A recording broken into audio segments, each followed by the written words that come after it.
Et nous allons donc passer à la mesure 2021 qui apparaît ici sous vos yeux, 4807 mètres et 80 centimètres, avec une tolérance de plus ou moins 10 centimètres.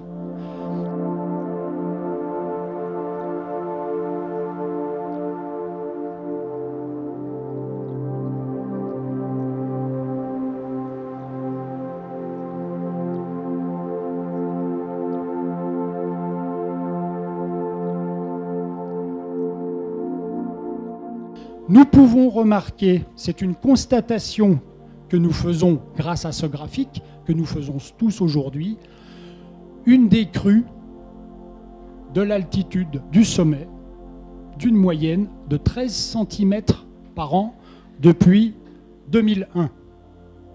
C'est une constatation. Point.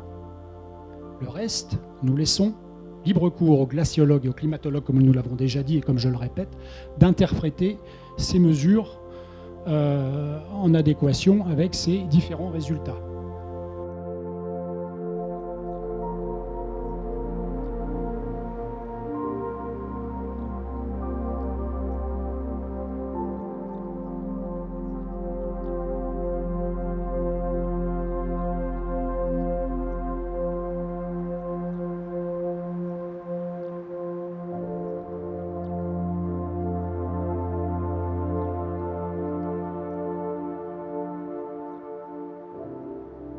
Vous avez un petit graphique qui vous montre la variation des mesures du sommet.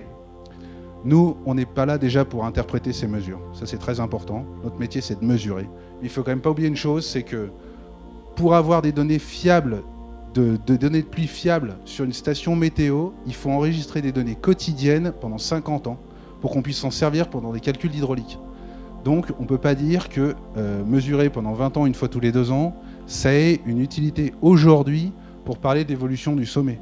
Ce qu'on fait, c'est qu'on accumule des données pour les générations futures, et si, comme certains disent, il n'y a plus de glace au sommet du Mont Blanc dans un siècle, eh ben on aura ces données, on sera content de les avoir.